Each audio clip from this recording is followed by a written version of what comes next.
Salut CryptoFan, j'espère que vous allez bien. Suite à ma précédente vidéo, vous avez été extrêmement nombreux à réagir à celle-ci et je vous en remercie d'ailleurs énormément. Je vous invite également à vous abonner à la chaîne et à me lâcher un petit pouce bleu. En effet, on n'est pas loin de passer la barre des 4000 abonnés et c'est selon moi la meilleure façon de me récompenser pour mon travail. D'ailleurs, ça me fait toujours extrêmement plaisir de vous voir de plus en plus nombreux à me suivre. Concernant la précédente vidéo, vous avez été très nombreux également à me faire plusieurs remarques, notamment sur comment était calculée la rentabilité, quels étaient les calculs à appliquer, etc. etc., etc. Et dans l'ensemble, je suis plutôt d'accord avec vous. En effet, avec un marché qui montre une tendance de retournement, pas mal de mineurs sont à la recherche de ce type d'informations, et c'est selon moi un point que je devais aborder très rapidement. Et vous avez bien raison, mieux vaut s'y prendre à l'avance et être prêt si jamais on se retrouve avec des valeurs proches de 2017. Dans cette vidéo, je vais donc vous expliquer comment calculer votre rentabilité de manière théorique. Et j'insiste très fort, mais alors vraiment très fort, sur le théorique. Votre rentabilité dans le minage de crypto-monnaies en 2020. C'est parti.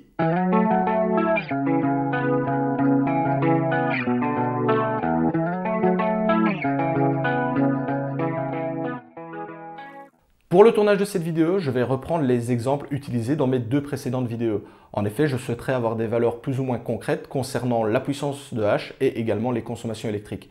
C'est notamment pour cela que je vous invite à regarder en priorité ces deux vidéos avant celle-ci pour savoir d'où je tire certaines valeurs. Et pour vous faciliter la vie, je vous mets directement le lien ici en haut à droite vers celle-ci. Ouais, vous pouvez y aller, franchement, ne vous inquiétez pas, on a tout notre temps. Sinon, de toute façon, on va encore dire que je sors les valeurs de mon chapeau. C'est bon, vous y êtes? Alors allons-y. Pour calculer votre rentabilité, nous allons nous aider de sites internet qui fonctionnent comme des calculateurs et qui, à l'aide de plusieurs variables, vont pouvoir vous donner à l'instant T votre rentabilité théorique pour votre installation. Et j'insiste énormément, mais alors vraiment énormément, sur instant T et théorique. En effet, ce sont selon moi deux points extrêmement importants. Instant T veut bien dire ce qu'il veut dire. Cela veut donc dire que le résultat que vous allez obtenir n'est valable qu'au moment où vous allez réaliser le calcul. En effet, le monde des crypto-monnaies évolue extrêmement rapidement et beaucoup de choses pourraient être changées ou modifiées entre-temps. Je vous laisse faire le test pour vous en rendre compte vous-même, mais vous remarquerez rapidement que le résultat obtenu à l'instant T n'est pas identique à celui obtenu à l'instant T plus 10 minutes. Concernant la partie théorique, vous remarquez que j'insiste énormément sur celle-ci depuis le début de cette vidéo. Et en effet, les résultats obtenus par ce genre de site sont réellement des valeurs théoriques et ne reflètent en aucun cas la réalité. Alors certes, vos résultats ne vont pas passer du simple au double, mais ne cherchez pas non plus à avoir bon sur les 4 chiffres derrière la virgule. Ce genre de site vous donne donc les tendances et les grandes lignes pour définir votre minage et votre stratégie, mais comme toujours en crypto-monnaie, il faut faire preuve d'énormément d'esprit critique sur le résultat obtenu. Ne prenez donc jamais ce type de résultat comme l'objectif à atteindre, mais plutôt comme la tendance globale du système. Bon, la petite mise en garde étant faite, nous allons maintenant pouvoir entrer dans le vif du sujet. Alors généralement, quand on parle calculateur de rentabilité, le premier site qui vient dans la tête des gens, c'est généralement What2Mine. Et franchement, il est plutôt sympa. Mais à l'occasion de cette vidéo, et vu que je ne veux pas faire les choses à moitié, je vous en donne 4 autres supplémentaires, pour un total de 5 calculateurs que j'utilise personnellement. Alors, pas d'inquiétude, ils fonctionnent tous plus ou moins de la même façon, et pour cela, je vous donne rendez-vous sur le PC, juste derrière moi. Allez, c'est parti. Et pourquoi vous en présenter 5? Eh bien, tout simplement car vous allez vite comprendre que pour obtenir de meilleurs résultats, il va falloir croiser les informations. Le premier site dont nous allons parler n'est autre que What2Mine, et celui-ci se présente sous cette forme. Alors, on retrouve en haut différents onglets, notamment un onglet GPU pour le minage GPU, un onglet ASIC pour le minage ASIC, et tout un tas d'autres onglets qui sont plus ou moins intéressants. Dans le cas du calcul de notre rentabilité, nous allons retourner sur l'onglet GPU dans un premier temps. Et ici, on va remarquer qu'on peut utiliser le site de deux façons. Il y a ce qu'on va appeler, enfin en tout cas ce que moi je vais appeler un mode automatique. On va tout simplement sélectionner la carte qui nous intéresse. Alors ici, on va prendre par exemple U2070. Le nombre de cartes que l'on veut utiliser. Pour reprendre mon exemple, dans mes précédentes vidéos, je vais tout simplement indiquer 4 cartes. Et le site va alors compléter automatiquement les valeurs moyennes de puissance de hash, mais également de consommation électrique. On a également la possibilité de sélectionner les algorithmes qui nous intéressent ou ceux qui ne nous intéressent pas, tout simplement en le décochant. Et forcément, qui dit valeur moyenne dit forcément des résultats pas vraiment optimisés. Pour ma part, j'ai souvent remarqué que la puissance était légèrement sous-évaluée et la consommation surévaluée. Ce qui en soi n'est pas une mauvaise chose, car avec un peu d'optimisation, et pour cela, je vous invite à regarder cette vidéo. Vous devriez obtenir un résultat plus intéressant. Il ne vous reste alors plus qu'à introduire votre tarif électrique dans cette case, et attention, ici la valeur doit être exprimée en dollars. Cliquez alors sur la case Calculate et laissez la magie opérer. Vous pouvez bien entendu jouer sur certains filtres, comme sélectionner les exchanges qui sont pris en compte ici, et donc forcément les coins qui en découlent, mais également classer les résultats suivant la difficulté, le market cap, etc. Mais dans notre cas, et vu que l'on souhaite connaître notre rentabilité, le profit sur 24 heures est le plus adapté. Alors si on prend par exemple le premier coin qui nous est proposé en top rentabilité sur What2Mine, on remarque que ce serait le swap. Celui-ci est sur l'algorithme Kukaru29S et on trouve tout un tas d'informations plus ou moins intéressantes. Les plus importantes à mes yeux sont notamment le reward estimé et le reward sur 24 heures. On serait aux alentours de 53 swaps toutes les 24 heures. Celui-ci est tradé sur TradeOgre, le site d'exchange, et on a un volume sur 24 heures de 0,27 BTC, ce qui est extrêmement faible quand on les compare aux 4951 BTC de l'Ether par exemple. Un point important est également le revenu réalisé qui serait de 2,93$ et 0,77$ toutes les 24 heures avec la déduction de l'électricité. On retrouve également la profitabilité sur les 24 heures, les 3 jours, les 7 jours, etc., etc. afin de voir si on est sur un coin qui subit un pump and dump ou autre. Pour la seconde méthode, elle s'adresse aux mineurs qui possèdent déjà une installation et qui connaissent les valeurs de leur machine. On indique alors dans les différentes cases les valeurs réelles fournies par votre machine afin d'avoir un résultat beaucoup plus proche de la réalité et qui correspond à votre configuration. Donc pour cela c'est très simple, il suffit tout simplement de désactiver l'ensemble des cartes proposées et de compléter soi-même les puissances obtenues, par exemple dans l'Ether avec 100 et une consommation de 800 watts par exemple. Et on recommence le calcul. Et dans ce genre de cas, prenez toujours soin de ne pas vous tromper dans les unités. Certaines sont exprimées en H par seconde et d'autres en méga H par seconde. Et également, pour ceux qui ne le savent pas, si on prend l'exemple du BIM, des sols par seconde sont équivalentes au H par seconde. Si vous avez donc 100 sols par seconde, vous avez l'équivalent de 100 H par seconde. Il ne vous reste plus alors qu'à cliquer sur Calculate et de nouveau, le site va alors vous indiquer les différents résultats obtenus pour les valeurs que vous avez indiquées ici. Pour l'onglet ASIC, c'est exactement la même chose. Soit vous partez sur les valeurs fournies par défaut, soit vous indiquez vos propres valeurs. Indiquez toujours votre conso électrique en dollars et de nouveau cliquez sur Calculate pour obtenir le résultat. Jusqu'ici, rien de bien compliqué. Le second site est Coin Calculator et vous allez voir, celui-ci fonctionne de la même manière que What2Mine. De nouveau, on retrouve un onglet dédié au GPU et un autre pour les ASIC. On remarque notamment dans la partie GPU que de nouvelles cartes graphiques font leur apparition par rapport à What2Mine, mais également de nouveaux algorithmes de minage. Vous commencez à comprendre pourquoi utiliser un seul calculateur n'est pas suffisant. Mais vous allez voir, le meilleur reste encore à venir.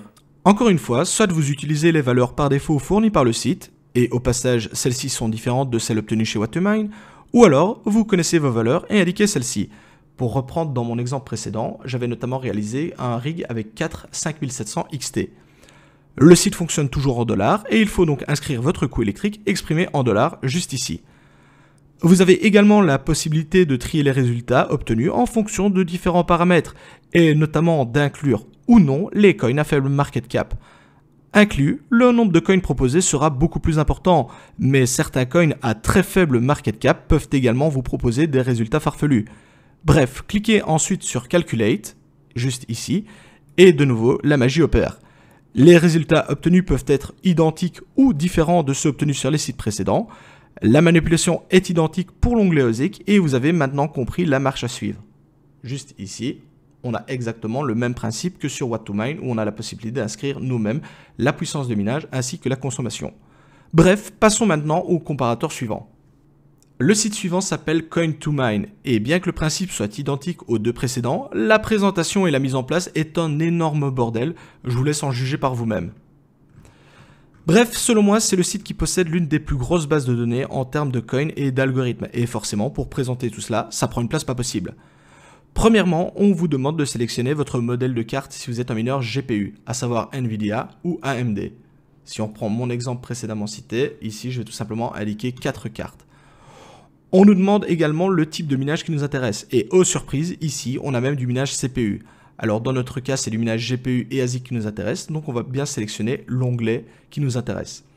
On a alors tout un tas d'algorithmes, tous certains étant extrêmement farfelus et d'autres très légitimes, et donc on se donne rendez-vous en bas de page pour indiquer ici notre consommation électrique et de nouveau notre prix électrique en dollars. Donc ici, on réintroduit 0,15 pour être comparable au précédent. Et alors pour un peu de fun sur ce site, je vous conseille vraiment ici dans cette case de sélectionner All Volume. Il vous reste alors à cliquer sur Calculate et alors là, vous allez vraiment vous faire plaisir parce que vous allez avoir une liste quasiment interminable de coins et donc d'algorithmes et de rentabilité. Et oui, ici c'est clairement le paradis du shitcoin. Alors en réalité, je déconseille vraiment celui-ci aux débutants car il est beaucoup plus complexe que les autres à utiliser et surtout, il indique parfois des résultats vraiment aberrants. Il faut faire preuve d'énormément de discernement et d'esprit critique, mais je tenais quand même à vous en parler car c'est généralement sur celui-ci que débarquent les nouveaux coins en avant-première. Bref, passons à quelque chose de beaucoup plus user-friendly. Le site suivant est CoinWars, qui est également pas mal connu dans la communauté des mineurs, et si vous avez vu la dernière vidéo de PowerHasher, c'est celui-ci qu'il utilise notamment pour calculer ses rentabilités. Ici, on retrouve sur la même page les différents algorithmes ASIC et GPU combinés ensemble, et il faudra donc en fonction de votre matériel sélectionner les algos que le site doit prendre en compte. Ici, pas de suggestion de matériel, il faudra donc connaître la valeur obtenue sur votre matos, ou alors reprendre des valeurs moyennes fournies par les sites dont je vous parlais juste avant.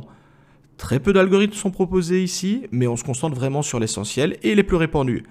Indiquez encore une fois votre coût électrique en dollars et comme pour les précédents, cliquez tout simplement sur Calculate Profitability. Ici, on a très peu de coins qui sont listés, mais on se concentre vraiment sur l'essentiel. Comme pour les précédents, on obtient un résultat que l'on peut alors comparer aux résultats précédemment obtenus. Je passe rapidement sur le dernier site qui s'intitule 4Miners et qui fonctionne exactement de la même façon que les précédents sites. On indique la quantité de cartes graphiques et le hardware que l'on utilise, ou alors on complète les différentes valeurs si on les connaît. Encore et toujours, on indique notre coût électrique en dollars et il suffit alors de réaliser le calcul en cliquant sur cette case. Je vous l'avais bien dit qu'il n'y avait rien de compliqué là-dedans.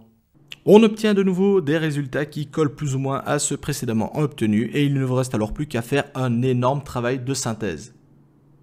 Voilà, nous y sommes. Si suite à cette vidéo vous aviez encore des doutes, je ne sais pas ce que je peux faire pour vous.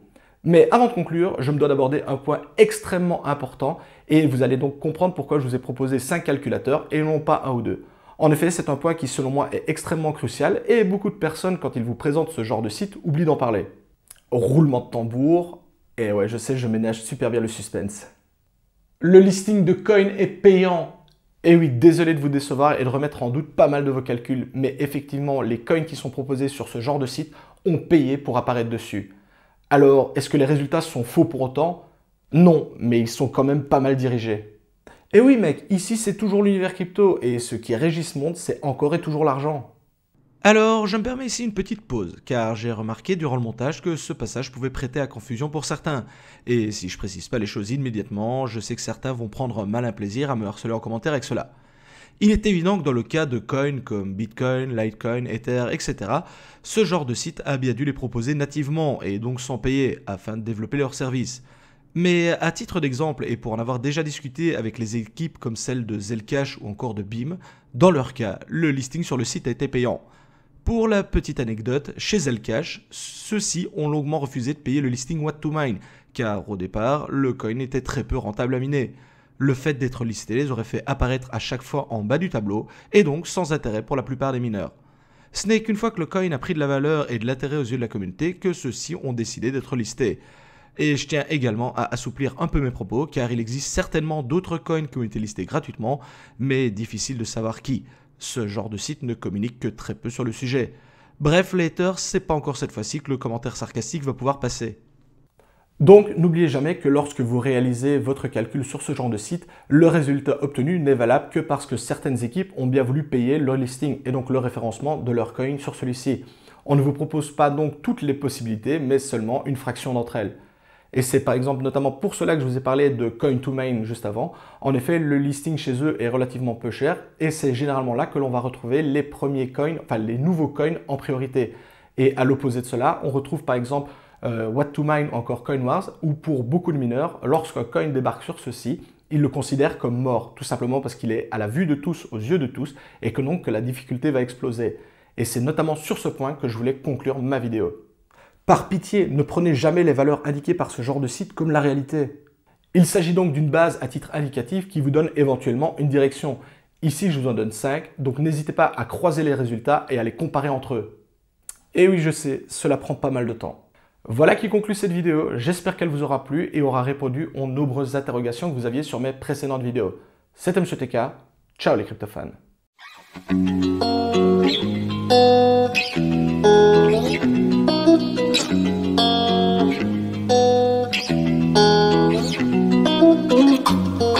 Thank you.